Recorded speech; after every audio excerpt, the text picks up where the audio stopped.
Austin, Texas Musicians presents Night Shift, streaming live every Wednesday at 7 p.m. Our guest this week, District 1 Austin City Council member, Natasha Harper-Madison. Texas Workforce Commissioner, Aaron Demerson. Velissa Chapa, Texas Workforce Commission Legal Counsel. Mitch Ballard, Senior Director, Creative, BMI Texas. Musical guest, Zach Person. With a community update from our Executive Director, Pat Bukta. And of course, hosted by yours truly, Austin, Texas Musicians President and Founder, Nakia.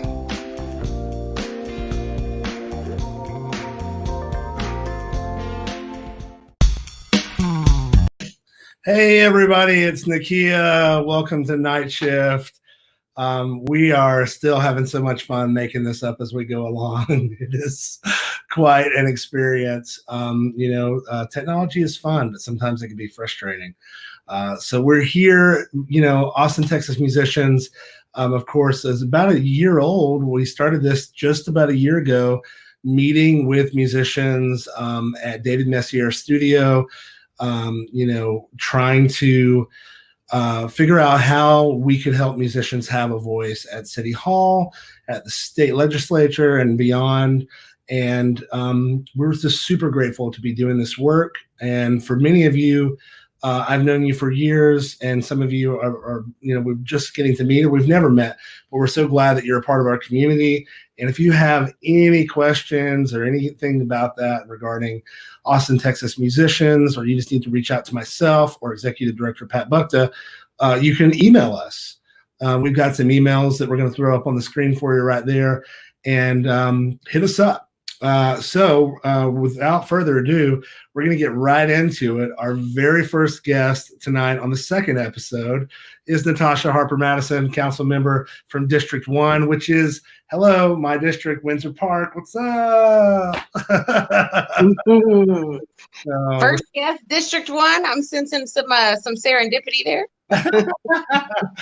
Well, and not only are you our first guest tonight and you're from District 1, but our musical guest, Zach Person, is also a member of your district. He's a resident. Oh, cool. Yep. So excited to have him on, and he'll be on later on in the show.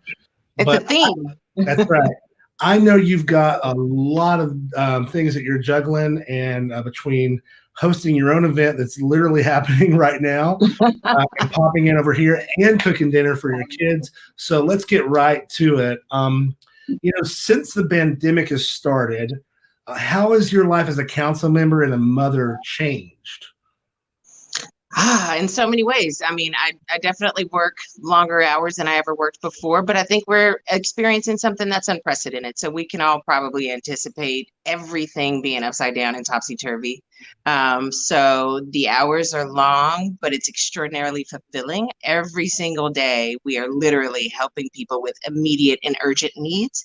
And that's the only reason anybody would take this crazy job, right? Is to be able to serve effectively and make smart policy, and I guess to say my role as a mama has evolved in so many ways. All of a sudden I'm a single parent. You may or may not know, but my husband's a firefighter. And as a first responder, we found that he was pretty consistently being exposed or potentially exposed. And, as a cancer survivor and lupus survivor, I'm immunocompromised, and so even with us taking all the precautions we possibly could as a family, we just at some point, realized that the risk was too great, that, every shift he left, even if, he ran through the garage naked and jumped right in the shower, which is what we were doing for several weeks. We realized about a month ago, in fact, it'll be a month on Friday, that it just wasn't worth the risk, Wow. And so I'm doing it on my own for the first time ever. And wow. I have to say, hats off to single mamas and single daddies, because this work. Single mamas. Hey, thank you, because they are working hard, I can assure you. Yeah. So I've gone from just mama to mama and teacher and chef and dog groomer and everything in between. So then what are you doing to keep yourself sane and take care of yourself? I have learned, which I'm really grateful for having absolutely no stigma or shame by seeing a therapist. And Yeah. so I have learned that doing my fine tuning, I like to call it my tune-ups, doing my tune-ups with my therapist is extremely helpful. Mm. My support group, my network is strong. They cut so hard for you, girl. And so if it was a long, hard day, I'd call and say it was a long, hard day. Or if there was something that I really wanted to get done, that, sometimes that's how it is in policy making. You can't do everything you want to do. And so I reach out to my people. I take deep breaths. I do some centering. I watch dumb TV. I hang out with my kids and, fall asleep watching animated shows.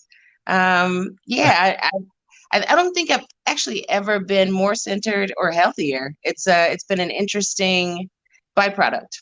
Well, I'm really glad to hear that. And I am here for the therapy. I'm a big fan, longtime Sims client and supporter. Super grateful for that organization. Yeah. You were talking about policy and things, and so we wanted to talk to you tonight. Our musicians, our music venues, and service industry workers, of course, have been devastated by this pandemic, as well as everybody, really. Right. But what type of efforts that council currently involved in to bring aid to the music community?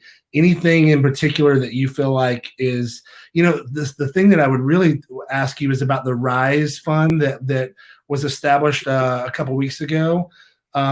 I know that nonprofits have been able or will be able to apply for that money, and I'm hearing that folks like Ham and Sims will be able to apply for that money. So hopefully that can help them to provide services to musicians. Does that sound about right to you?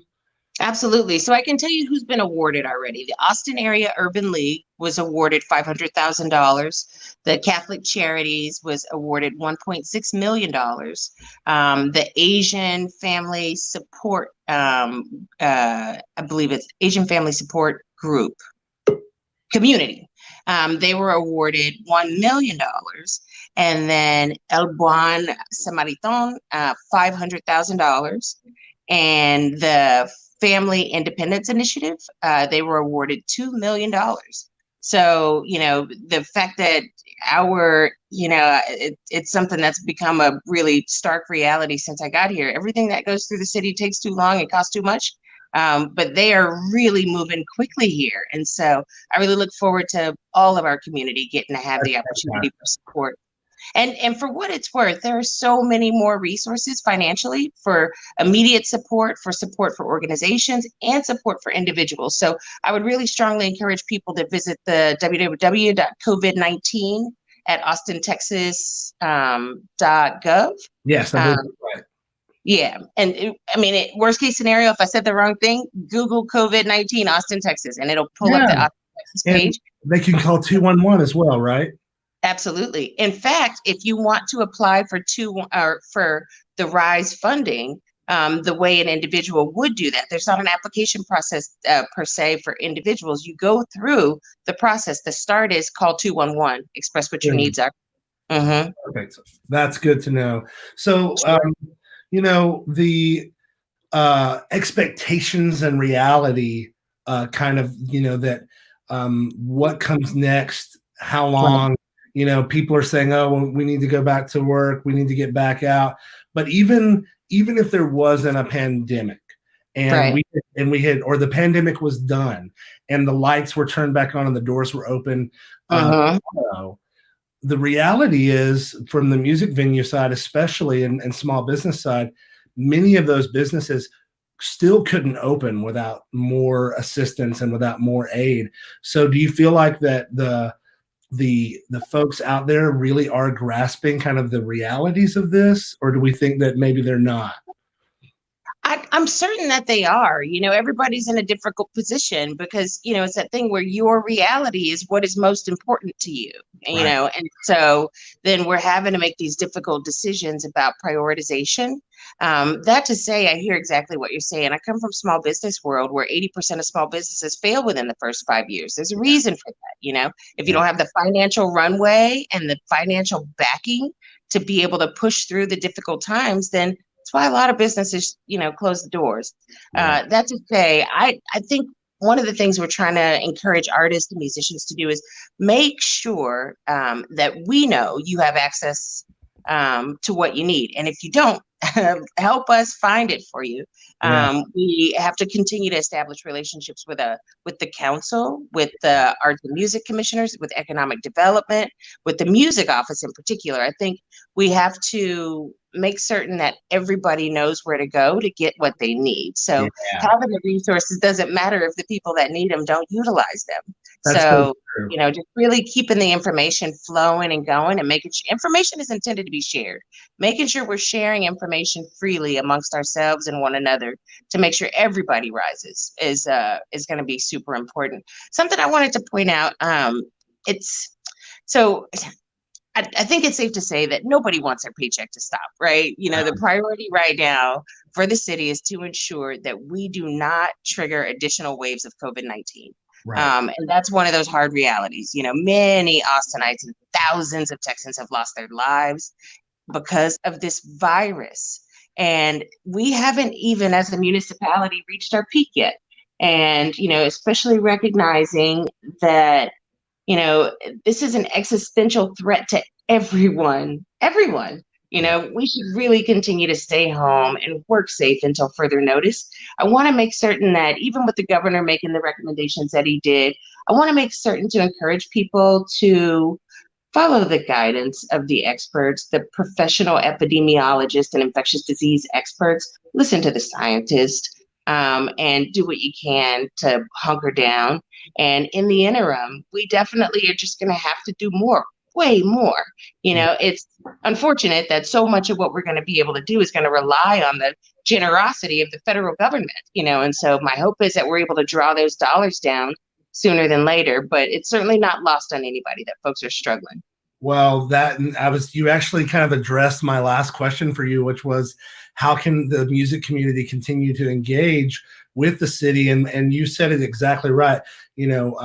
Showing up to these now virtual music commission meetings, speaking up on these topics and telling their music commissioners exactly what they need, letting organizations like Austin, Texas Musicians, and Health Alliance for Austin Musicians and SIMS, telling those providers as well what you need from them. And, we just launched a big group survey amongst all of our music nonprofits in town to collect some data about some of those economic needs. And we'll have Pat throw that up in the link there for us. But, folks, if you're watching this at home, the only way you can have your voice heard is if you show up and let us know. And that's just how it works. And we're super grateful to be able to do this work.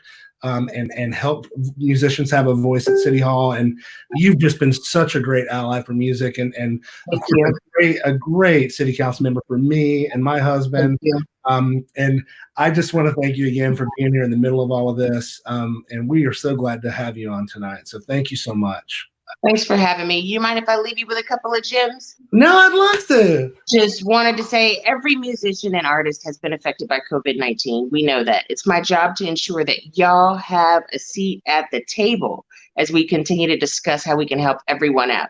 And then last but not least, I would be remiss to not mention, most of what we are experiencing right now in terms of hardship is the direct result of inaction by way of our federal administration. Luckily here in Austin, our leaders buckled down and did what they had to do, made difficult decisions and continue to do so every day.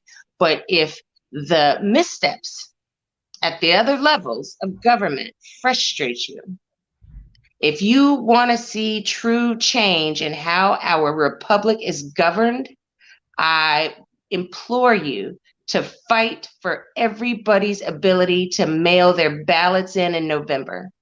Great idea. And I'll leave y'all with that. Thank you, so Nikia. much. And I would be remiss without saying that Wendy Colonna told me to tell you hi. Hey, Wendy. All right. Much love to you and your family. Thank you so much. Same to you and yours. Bye. Thank you. What a great interview that was. We're so glad to have Councilmember Natasha Harper-Madison on. And now we're going to bring in some folks from the Texas Work Workforce Commission. We've got Commissioner himself, Aaron Demerson, as well as Velissa Chapa, who is legal counsel for Commissioner there. Thank you so much for you guys being on the show. You know, in our group, I would say maybe if one of you might have the volume up just a tad too loud on your side. In our group, we get a lot of talk and a lot of questions about this work commission. You know, of course, a lot of folks, doing their best to call in, be in there. And so we've been hearing a lot about that. So we're so grateful for y'all being on the show tonight. I just wanted to kind of start, get right into it and just say, if you could, Aaron, if you've got a little bit of information that you could provide, just about the Texas Workforce Commission resources, and then we can talk about some questions.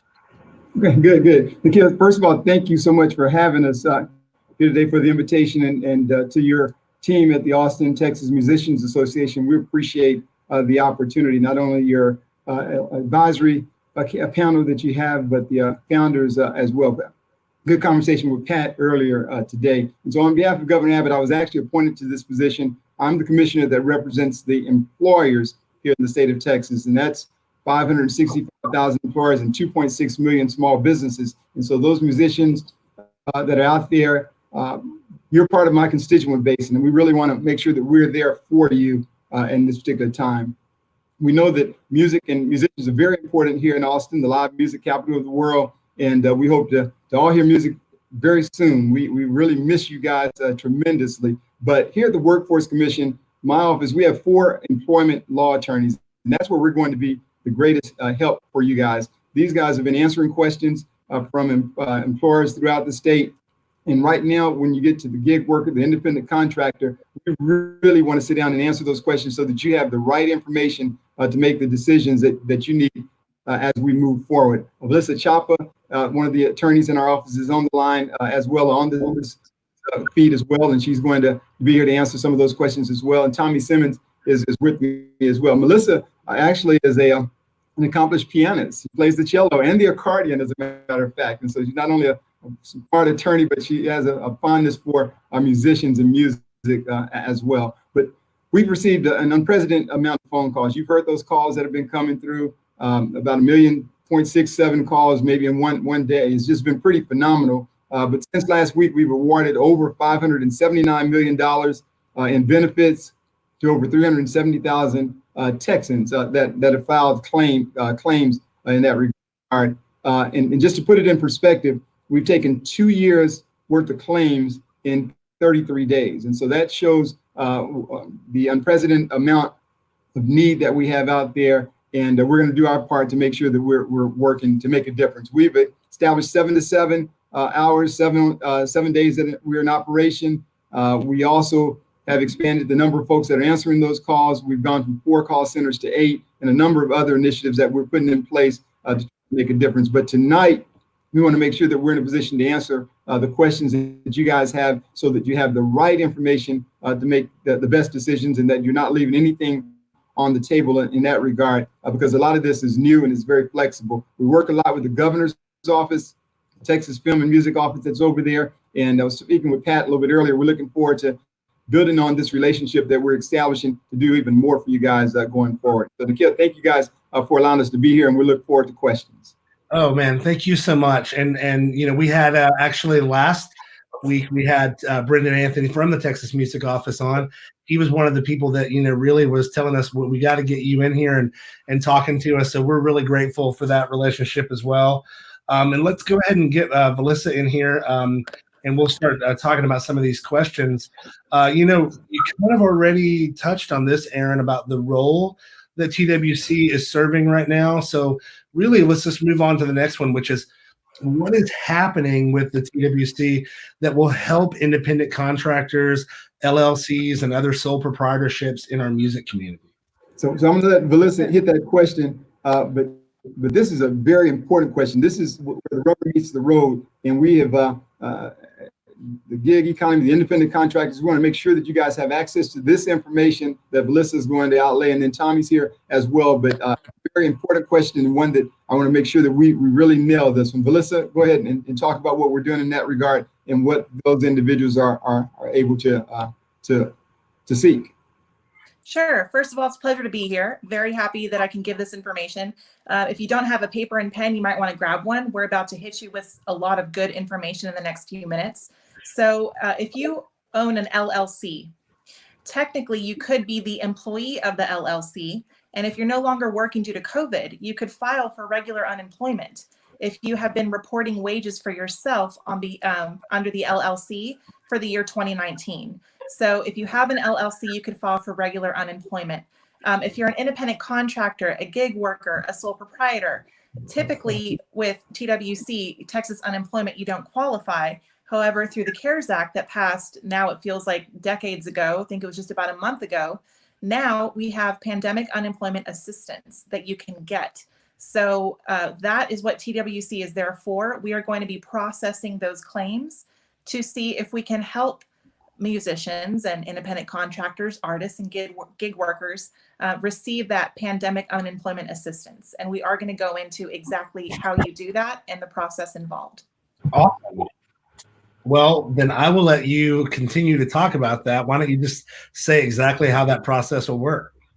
Sure. And so here's what you do. Typically, you file for unemployment with the Texas Workforce Commission. That's what you will do initially, whether you're trying to get the federal money through the CARES Act or for Texas unemployment, you go to TWC to do that. So you'll file a claim.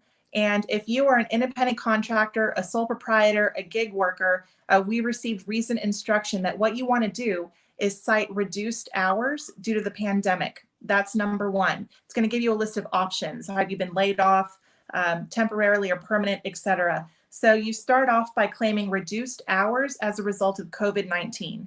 That's step one. And then the system's going to process your claim under Texas unemployment. And because we look at wages first, and you have no wages because you're an independent contractor or a sole proprietor, you will get a letter saying you've been denied. Don't worry. That's for the state side of it. We process state unemployment first. Once you get that denial, it's going to automatically flag your name to process your claim under the federal pandemic unemployment assistance. So you then will wait for instructions. There's nothing else you need to do. We're going to handle that. And then you will get a notification about that with instructions to go from there. So you'll get an eligibility letter on that. And after that, you'll get instructions to request payments every 2 weeks. And it'll give you instructions as far as the specific day that you sign on to make those payments. Again, all of the instructions are going to be on the information that you receive. So you don't need to worry about knowing all of that right now, but follow the guidance on that. You'll be filing payment requests every 2 weeks.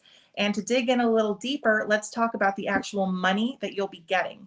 So under the federal pandemic unemployment assistance, that's the federal law, you will get a base amount of $207.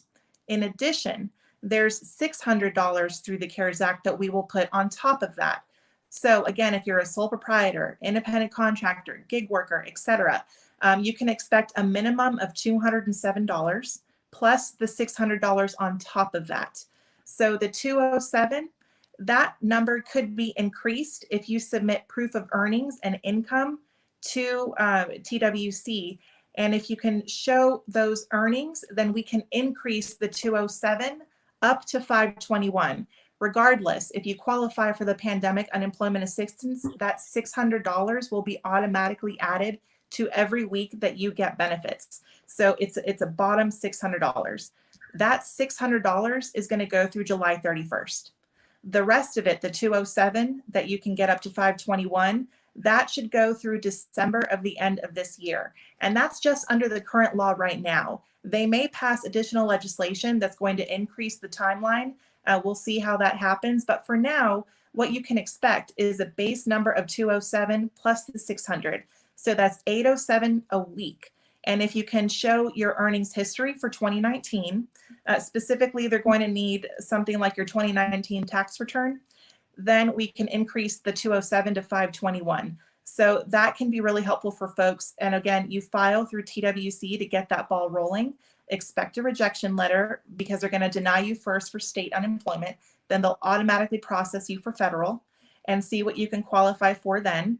And again, the baseline 207 to 521 goes until December, whereas the additional 600 a week goes through the end of July. Wow, that is fantastic. Thank you. Sure. So that's a very, very good explanation. And again, you have to file first. Make sure that you file. And if you deny it, 207, up to 207, up to about 521, if that's the max, but it's based on that 2019 tax return that you have. And so it may be anywhere from 207 to 521, and it automatically kicks you over to that $600 from that standpoint. And as Velissa mentioned, that's a total of 807 at the lowest amount, and it could be higher than that. But we want to stress to apply and don't panic when it comes back as a zero. You deny it, but it's moving forward from that point. That's really good information to hear. I think a lot of folks were getting those denials and then getting depressed, not knowing that it was still coming. So we really appreciate that. We have asked for some questions from our audience that are watching at home. We've got time for about 2 or 3. Paul Deemer wants to know, what about eligibility for folks that receive both 1099s and W-2s, where both sources are a significant part of their total income? That's a very good question. So first, as we stated, they're going to be processing on the state side. So when you file for unemployment, it should be looking first at your W-2 wages to see if you qualify for unemployment. So you might qualify for the state unemployment or for the federal. Either way, the max is 521. And either way, if you qualify, you're getting that additional 600 boost every week until the end of July. So you just kind of file, you answer what we ask, and then we'll take it from there and figure out which of the two you qualify under. Great. That is really good information. And I hope, Paul, if you're still watching, that that answers your question. And if folks at home have more questions, obviously, we're going to put the website up there. Oh, here's another question from Bear Ryan. Bear says, will we get retroactive pay for these weeks that have gone by already? Sure. So Tommy might want to join in here if I'm misunderstanding, but my understanding is, yes, they should. Typically with claims, we backdate to the Sunday prior, but what we're doing now is backdating to the date that you last worked. So my understanding is they should be backdating and kicking in addition, the additional 600 from the date that you last worked. So it's really good news there, which makes sense because there's a big delay in the system. Unfortunately, there's so many folks trying to file. So I would say worry not on that. They should be backdating to when you last worked. Okay, great. Does that sound right? Tommy, anything else you want to add? Yes, the federal guidance from the United States Department of Labor regarding the pandemic unemployment assistance tells us that TWC is authorized to backdate those payments to the earliest date on which those payments became possible under the federal law.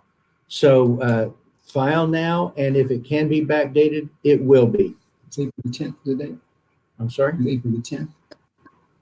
April 10th. Okay. Well, it could be further back than that, all the way back to possibly March the 28th, when Texas and the Department of Labor signed the agreement under the CARES Act. All right, great. Thank you so much. And thanks again for being here tonight. I imagine, like Councilmember Harper-Madison, all of you folks are putting in a lot more hours than you normally do. And you're obviously doing things like this that are probably part of your normal job, but probably not to the extent that you're doing them right now. So we do have one other question, I think, that's coming from one of our group members here. There's no name here because they're posting this from within our private group, so we can't see that there. But what if we're still working remotely for the W-2 job, but all 1099 work is halted? I wouldn't be able to give a last date worked for the W-2 job. I'll go ahead and let Tommy tackle that one. Tommy? Okay, let's push the camera back to Tommy there. Okay, there we go. Yes, that's one of those things. If they're still earning W-2 wages, that means that they'd be obligated to report any work and earnings on their claim certifications, their request for payment. And that's done every 2 weeks, you file 2 claims. Each claim is investigated and processed separately, but they're done 2 weeks at a time. So if in week 1 you have some earnings, that may act to offset some of the unemployment benefits that you normally get. If you have no earnings in week 2, you might get the full weekly benefit amount that your prior earnings entitled you to. So each week stands alone. Each week is investigated and handled separately. So earnings do matter. Fantastic. Thank you for that. We really appreciate it. And I just think it's so great that y'all are on here and that you're connecting with our music community. And I, of course, love hearing that you obviously already have relationships at the state level and at the city level, but really getting into the community like this and helping us to navigate this in an unprecedented time of confusion and fear. And so thank you so much for the time that you put forward tonight. We really appreciate it. Good. Okay, thanks so much. And the Texas Workforce Commission, we represent the employers, and you guys, your constituents that are out there, they're part of our family. And so we want them to contact us with any questions that they have at any time. We're here to be of assistance. Thank you so much for the opportunity. Thank you so much. We really appreciate it. And I do want to add one last quick piece. Yeah. Contact information. If you have questions, here's who you call. You call us. Tommy and I are 2 of the 4 attorneys. We are advocates for you. We are here to serve. So let me give you the numbers to reach us. Okay, first great. is our general hotline number at TWC, 1-800-832-9394. Again, 1-800-832-9394. You can also reach us at 512-463-2826. 512-463-2826. You can also email us, employerinfo@twc.state.tx.us. And just one more time, employerinfo@twc.state.tx.us. We're often told that we're the best kept secret, and we don't want to be that. We want to answer your questions. We want to help you out. We want to guide you. So do not hesitate to reach out. We will get back to you as soon as we can. Right now we have about, sometimes we can answer right away. Sometimes it's about 48 hours. We're doing all that we can to get to everyone who has questions. Everyone's important. We are here to help you. So please get in touch. Awesome. That's our employer hotline right there. It says general hotline, but that's the employer hotline. All right. Thank you for that. And again, thank you so much for taking the time to come out here. Thank you to Aaron, Tommy, Velissa. We really appreciate it. And we will definitely touch base with you again real soon. Looking forward to seeing you guys. Thank you so much. Music. Thank you. Thank you so much. Okay, we are going to bring in our executive director, Pat Bukta, who's going to give us a community update. There he is. Hey, Pat. Hey, Nakia, how are you this evening? I feel like I've been on this computer all day. Yeah, I feel the same, right? I wish I was actually sitting outside of Antone's right now. I know. Check it out. Look, it's Antone's. I wish I was actually on the trail overlooking Lady Bird Lake, but we can dream. For folks at home, Pat is essentially producing the show from his house way across town in West Austin. And I'm hosting the show from way over here in Windsor Park. So it's the beauty of technology. Pat, could you give us a community update? Well, I would love to, Nakia. And, I'll talk to you guys real quick. Let me pull down the TWC information if we can. There you go. Yeah. Okay. And, I'll give you a quick update here. Since the pandemic began, our focus here at Austin, Texas Musicians remains all about listening to what our community needs and how we can best connect all of you guys with available resources for food, for income, and for healthcare. And so to that effect, we've been working closely with the Central Texas Food Bank to raise some much needed funds. Obviously, they're working well outside of their normal base of operations. We're helping, we did help facilitate a nice financial contribution to our friends at HAM to help pay for premiums in April.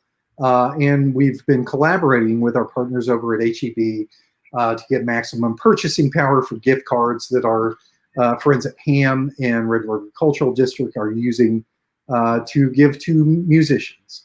And then obviously, as we're doing here tonight, we're continuing to work with TWC, with our friends at Workforce Solutions, Texas Music Office, and even the Recording Academy to provide the most relevant info and resources to aid in getting unemployment benefits and aid to our musicians. You can find a long list of these resources separated out by category at our webpage, austintexasmusicians.org, under the resources tab. And I think we do have a button for that somewhere. I know Nakia's playing producer now. But it's streaming at the bottom right there. Yeah, exactly. So you guys, check out those resources. We've been working on those for you, and we're continuing to update those as we go.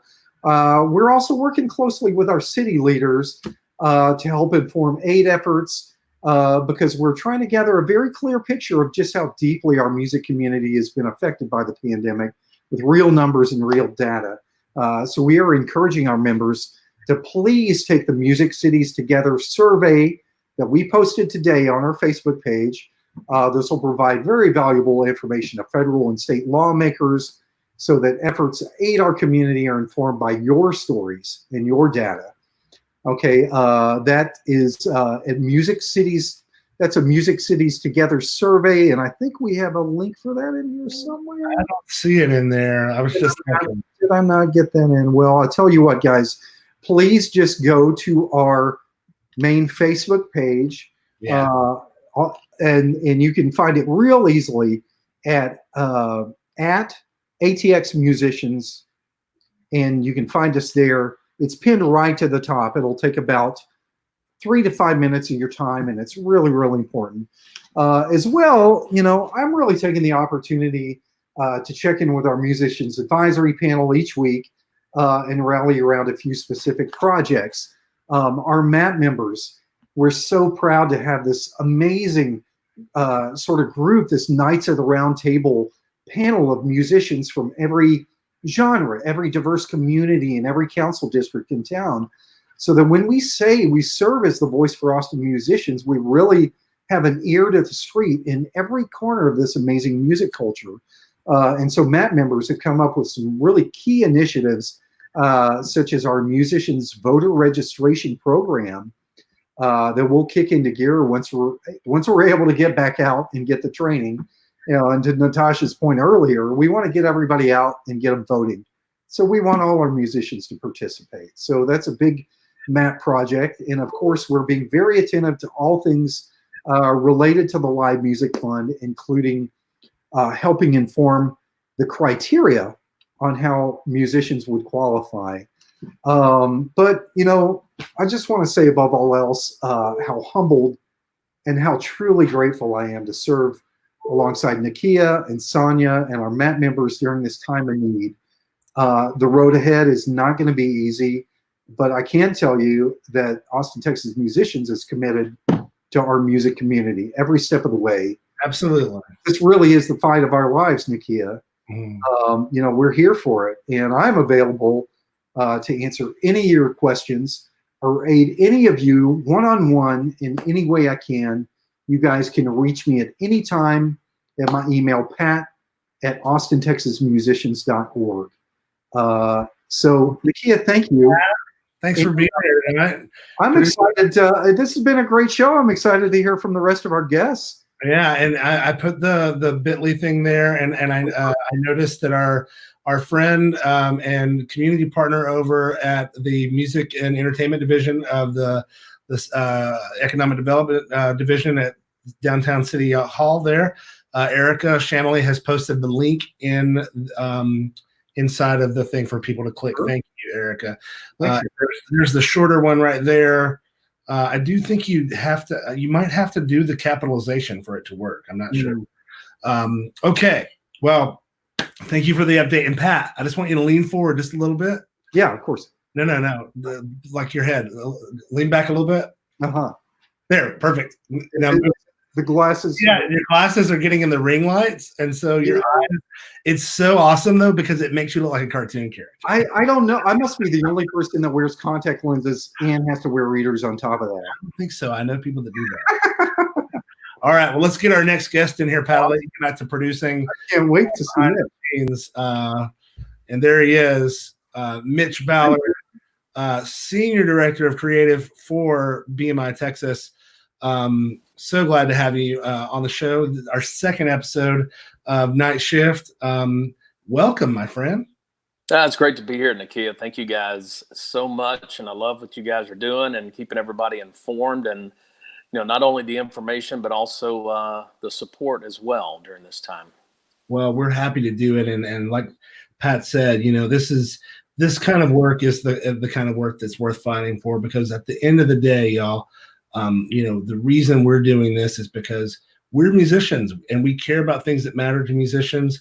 And I think I bet most people who know that you are in town, Mitch, might not also know that you're a musician yourself, and that you're a songwriter. You've had cuts on people's records. So I just wanted to kind of start from there. And talk a little bit about that. Could you tell us a little bit about your musical journey as a songwriter, and how did that lead to your work with BMI? Yeah, for sure. Gosh, I'm closing in on 40 years on guitar. I started playing when I was 11 or 12 years old, and in high school started playing in bands, and like a lot of people do, and went to University of North Texas. I grew up in a little town called Fairfield, which is about 90 miles south of Dallas, right on Interstate 45, close to Corsicana, and played in bands in the Dallas area in the early 90s, and started writing songs in college, and was also working in country radio at the time. And when it came, I was a journalism major, didn't major in music, and when it's coming time to graduate, I really felt the strong pull to move to Nashville to work, not only as a songwriter, but I also wanted to, work in the business side of music as well. So, I packed everything up in August of '92 and moved to Nashville. And I didn't know a single person there, which is crazy to look back now, almost 28 years later, and think that I didn't know a single person. And moved to Nashville, started writing songs, and about 7-8 years into that, started getting more into the business end of music, and the songwriting tapered off, and the business side became really pretty much 99% of what I focused on. That's really, really neat. I did not know that you moved to Nashville in '92. I'm going to age myself here, but I graduated high school in '93. So when you were moving to Nashville, I was a junior in high school. And so I guess I just aged both of us, but that's fine. I'm proud to have made it this far. A lot of people, don't know this, but when I graduated high school, my principal actually stopped me as he was shaking hands and handing me the diploma at the same time, and said, "Congratulations! I never thought you'd make it this far." So I know I had some teachers that probably thought the same thing. Oh, man. So tell me then, why did BMI see value in opening an office in Austin? BMI is recognized very early on, the talent down here in Texas, and especially Austin. BMI's been going back and forth to Austin since 1970. In fact, we had our first music business conference here in 1974, and I have a couple of pictures from that conference on the wall in our office on South Congress. So, since 1970, BMI's had people coming back and forth, every 6-8 weeks. We were we've been involved since South by since day one. In fact, we were doing a music business conference at the Hilton Hotel downtown in 1986, and Roland Swenson got up and spoke. And I didn't know this until not long ago. I was doing some research online and found an article where he said this. And he actually made the announcement that they were going to start a new conference called South by Southwest next year in 1987, and that was made at a BMI event. And Wow. we've been involved in South by since day one. We've had a stage at ACL Fest since day one. This past year was our 19th year. Yeah. And so we have deep roots here. And we recognized the talent years ago.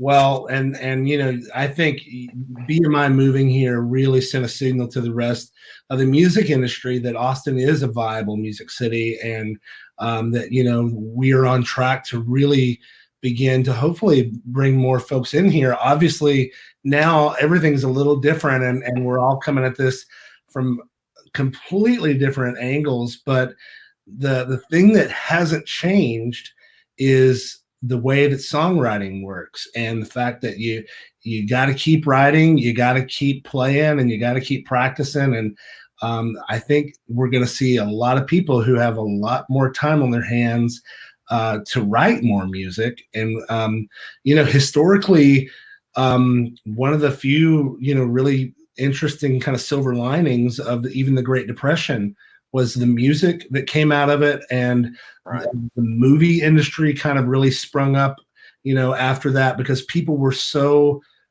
starved for entertainment. And so if you're a songwriter and you're watching this at home, definitely don't stop writing. Obviously, write even more now than ever. That being said, what are some of the top things that musicians can do to begin that process? Well, you have this forced downtime, and I spent a decade on the road as a tour manager full time, and I always remember artists and musicians going, man, when I'm out on the road, I'm gonna take time to write, and you really don't have a lot of time.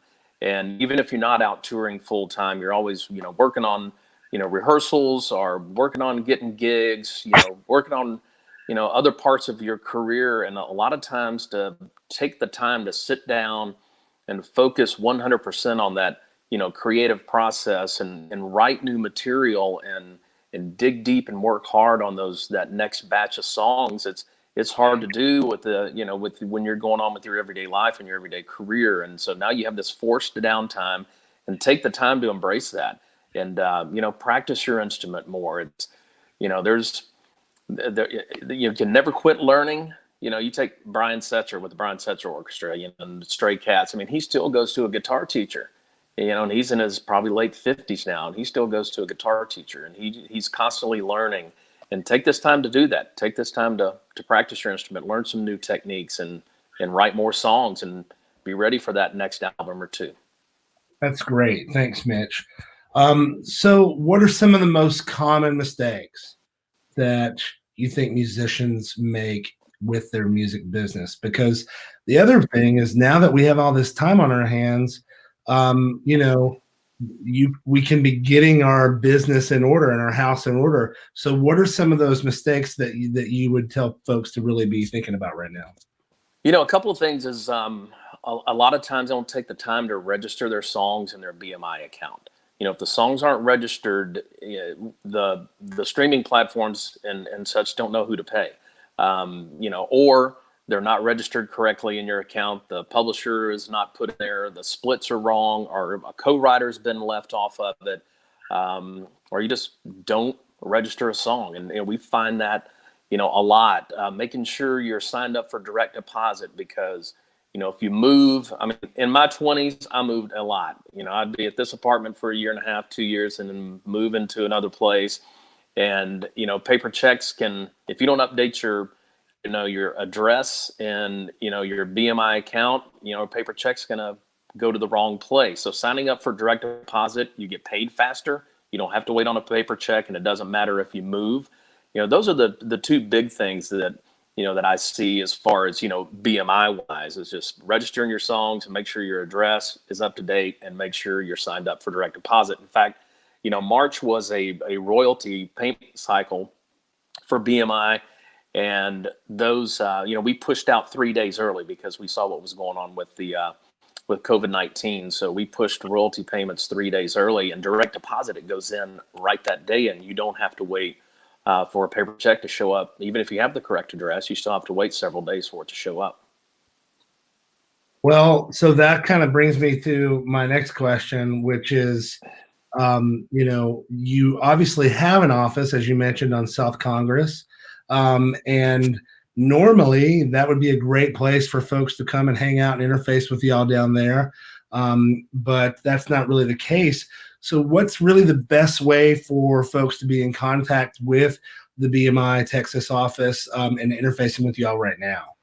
Right now it's, via email or call the office. It gets forwarded to where it can be answered, not in the office.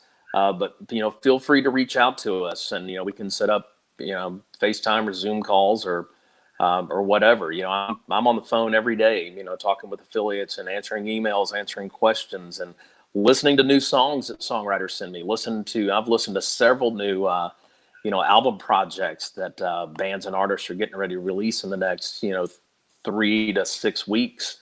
And so it's other than not being at shows and sitting in the office, it's kind of the support and what I do day to day supporting BMI affiliates. It's not changed a lot other than the face-to-face piece of it. I'm still available to talk, still available to answer questions, and still listening to a lot of great music. Well, I'll tell you this. I sent you a track pretty early on in the process. You gave me some great feedback on it. You told me we needed to put some backing vocals on it, and I'm happy to report that that's what we're in the middle of the process of doing right now. So, should I say it's already done? Because I remember that song. I love that song. Thank you. We actually, it's the first time I've shot a music video without any production people. I went to my buddy's studio, just the two of us, put up a background, put the cameras, and then he was in the other room so we could social distance, and shot all my footage, and then uploaded it to the editor so they could do all of this work without anybody else involved. It was really strange, but I think it turned out really good. I can't wait to share it with you. Well, technology is helping us out in this pandemic right now, and I was talking to some buddies of mine that I've known for over 25 years, that I met in Nashville, and we were talking about how if this would have happened in 1994, we would have really been going crazy. No internet, no emails, no way to collaborate, no FaceTime. Oh man! So, now you have all these tools, and you're seeing people still be productive, even though they're not being in the same room. And technology is really helping us, keep making steps forward in careers while we're stuck at home. Yeah. Well, we're going to take one question real quick. We've got Curse Mackey here. Hey, Curse. Love Curse. He says, Mitch, is there any recourse for royalties I will lose from all my show cancellations? I always register my live sets and shows with BMI Live, and I like getting that money. So I have 55 shows canceled. Wow, Curse, I did not know that, that I would have generated live performance royalties from. Yeah, right now, BMI Live, unfortunately, without the live shows, it can't be submitted right now. So, that's one of those things of not only losing shows, but, you also lose that, not that BMI Live piece is not available with that. And, on the side note, Curse Mackey was the very first artist meeting I ever had at the new office here in Austin when we first opened it. Oh, that's great. Well, thank you again for being on here tonight. I mean, we really appreciate it, and we're going to bring on another artist while you're still here. We're going to pull him in. Here he is, right here, looking super moody. It's our Musicians Advisory Panel member, Zach Person. Have you guys met, Mitch? I don't think so, but looking forward to hearing you play, Zach. Thank you. Yes. Thank you. Yeah. Okay. Well, let's get right into it because we had such great information from Texas Workforce Commission and from Natasha and our community update that we're pushing our time here. So let's go right into my interview with Zach. I just want to say, Zach, first of all, congratulations. I believe are in order. Is that correct? Yes, sir. Thank you so much. Pretty important life event happened recently. We'll talk about it later. All right. Well, we're gonna let you get right into it. Go ahead and play us a song, and then we'll chat more after your first song. All right. The song's called "Let Me Know."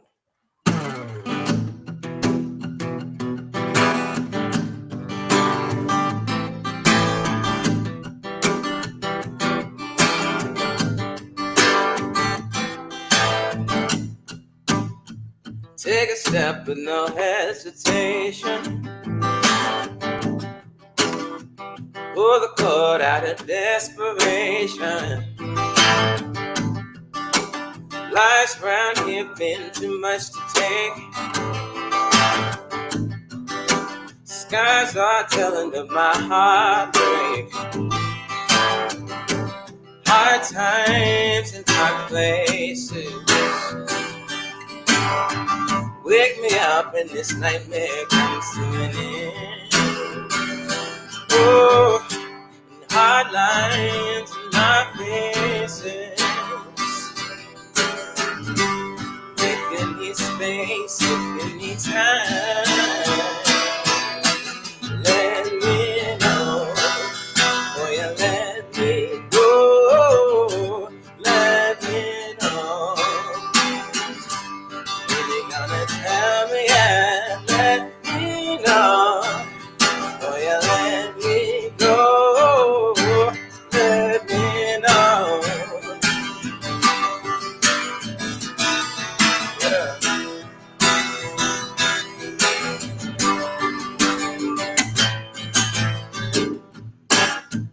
In a cloud of raw emotion, 6 long years giving my devotion. I saw it coming from a mile away.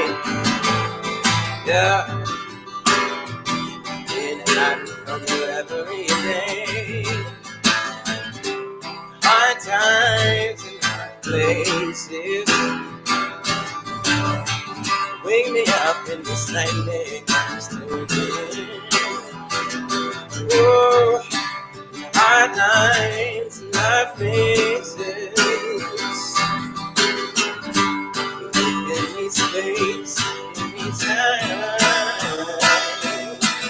Let me know. Oh, you let me go. Let me know. You're gonna tell me and let me know. Oh, you let me go. Let me know. Yeah. Ooh.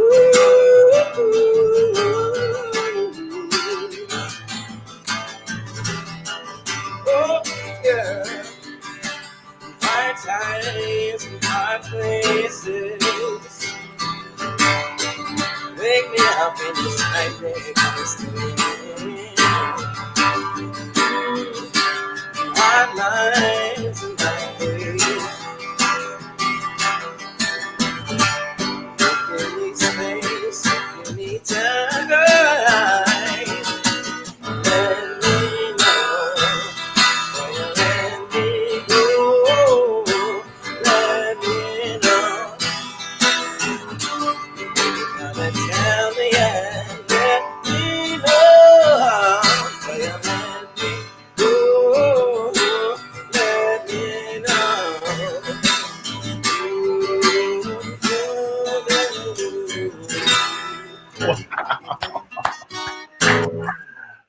know. I just real quick, I don't even know, we always ask our guests to stick around. I just really want to pull the folks from TWC back in here because they're still in, they're watching and jamming the whole time. And Pat's back there. We're all like just rocking out, listening to you. That was fantastic. Amazing, Zach. You. Thank you so much. Wow. Really, really good.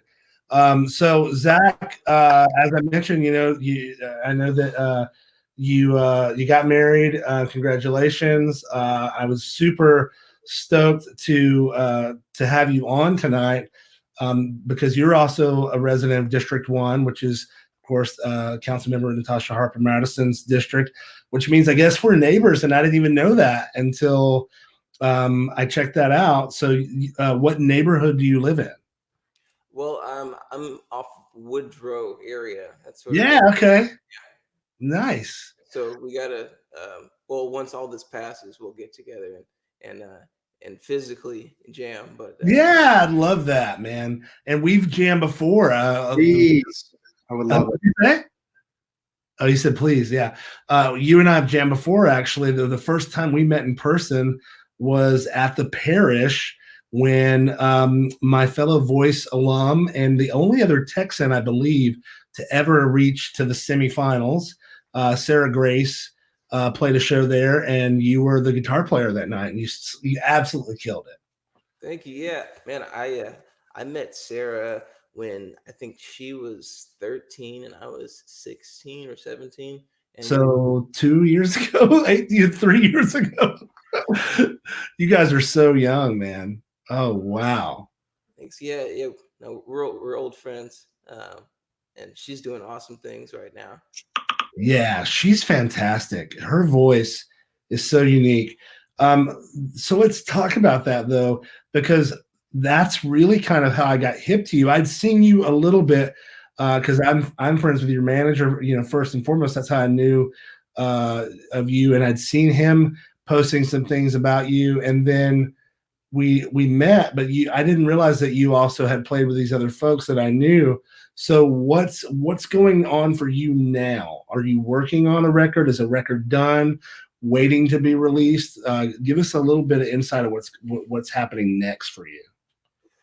Yeah, we've spent the past few months in the studio recording new songs and had plans to push out the EP and do some touring, some things here in the States and also in the UK. But, all that's been pushed back now due to COVID. So the EP is up. We just haven't really pushed it because we can't really go out and do a lot with it right now. But the EP is up. And you can stream it on Spotify, iTunes, all those.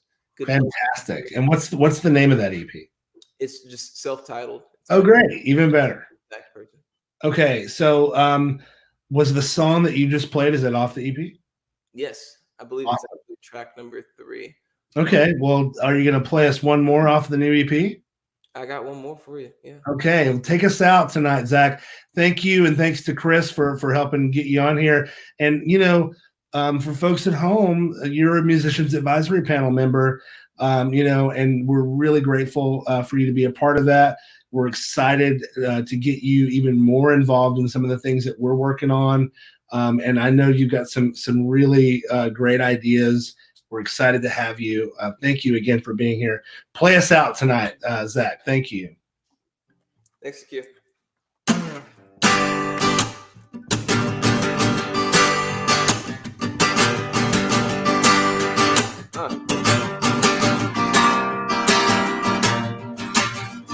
Wake up in the evening, fall asleep, watch the sunrise. I gotta make the paper. Drive around in my disguise, so hot burning the candle. It brought big sin, the dying out of my soul. It's kicking in. I can't stop running. I can't stop running. I can't stop running now. 'Cause the days keep coming, they're coming for me. I can't stop running. Stop running. I can't stop running now. 'Cause the days keep coming, they're coming for me. Money don't grow on trees, and a pretty face won't keep me eating. Gotta catch my breath, don't break the sweat on me. They say, young man, you're gonna be a star.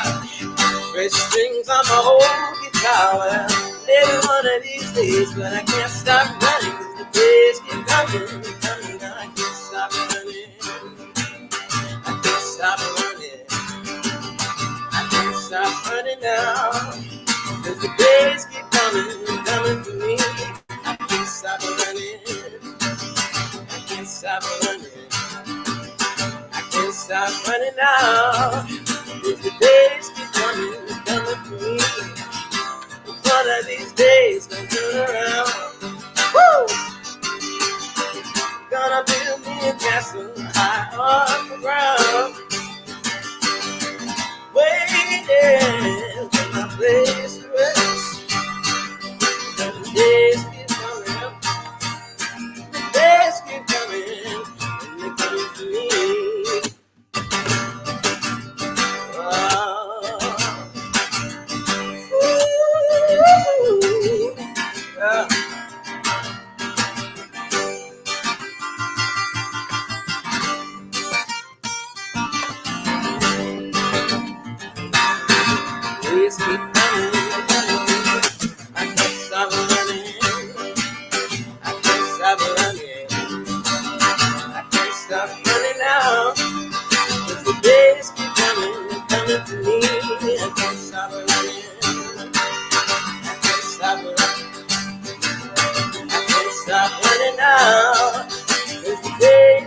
coming.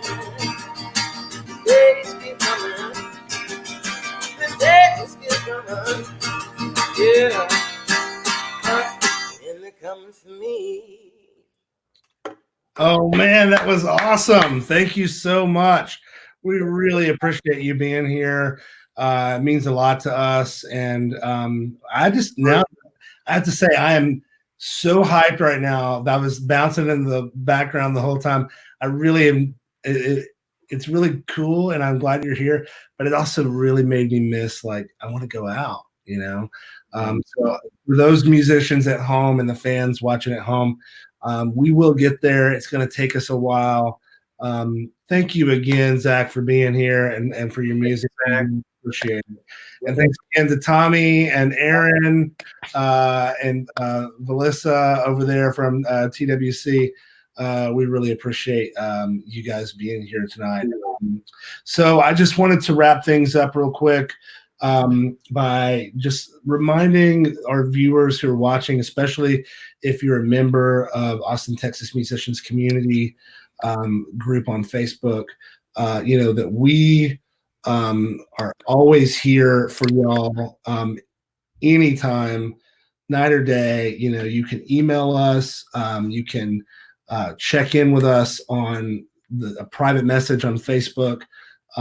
There are a lot of music moving parts, obviously, and things are changing every day. There's something new, some other development every week that something's changed. But what's not changing is our commitment to our community. And we need to hear from you. So please don't forget to please fill out the survey that we mentioned earlier. From that survey is right there at the streaming there at the bottom. And there's links inside. We really need to get that data, because as we are talking with folks at city council, folks at the state legislature, and even on a national level, as the Recording Academy advocacy arm is doing their work, we need to be able to partner with them to tell the stories about what's going on with musicians and music venues and music businesses, and how badly this is affecting us. Because we're all in the same boat with everybody else, all of the other sectors, all of the other industries out there. This pandemic, this virus has really kind of equalized and leveled the playing field. So we're all in the same lines for the same money, but we need to be able to stress the importance of the value that musicians bring to the economy. We can't do that without music venues, and especially in Austin.